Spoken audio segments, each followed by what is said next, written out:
Sports Club, ikiwa ni siku nyingine tena niweze kusema ya kwamba asante kwa support yako, lakini pia wewe bado ambaye hujasubscribe, basi huu ndio muda wako sahihi kabisa kuendelea kutupa support Bongo Update kwa kubonyeza neno subscribe, kulike, kushare pamoja na kucomment hapo chini kwenye ukurasa wa kucomment. Bwana, niko na taarifa njema zaidi hii leo, ikiwa ni siku moja baada ya kocha wa Simba Sports Club kutimliwa Dimitar Pantev, unaweza kumuita manager.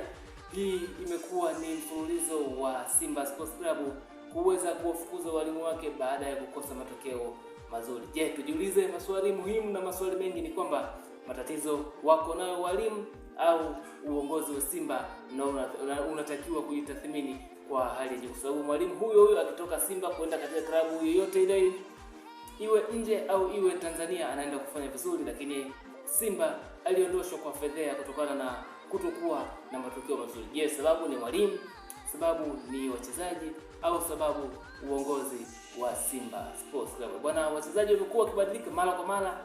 Ninaweza kukwambia kwamba wachezaji wamekuwa wakibadilika mara kwa mara kutokana na misimu inavyozidi kusogea, lakini pia walimu wamekuwa wakibadilishwa mara kwa mara, lakini tatizo kubwa ni kwenye uongozi wa Simba ambao umekuwa haubadiliki mara kwa mara, ndio unapelekea kutokuwa na matokeo mazuri au kutokuwa na kikosi kizuri, na ndipo inapelekea makosa hayo kuelekezwa moja kwa moja kwa walimu au kwa wachezaji. Kwa hiyo tunaona ni kwamba Simba kama utabadilika kwenye eneo zima la management, basi moja kwa moja wanaweza kujipatia mafanikio makubwa kuanzia sasa au katika misimu hii ijayo. Hapa bwana, kumbuka Simba wamemuondosha Fadlu Davis miezi miwili kabla, na kwa sasa wameshamtimua manager Dimitar Pantev ambaye alionekana kuwa ni kocha mwenye falsafa kubwa na ni kocha mwenye uwezo mkubwa, lakini pia ameweza kumfukuza.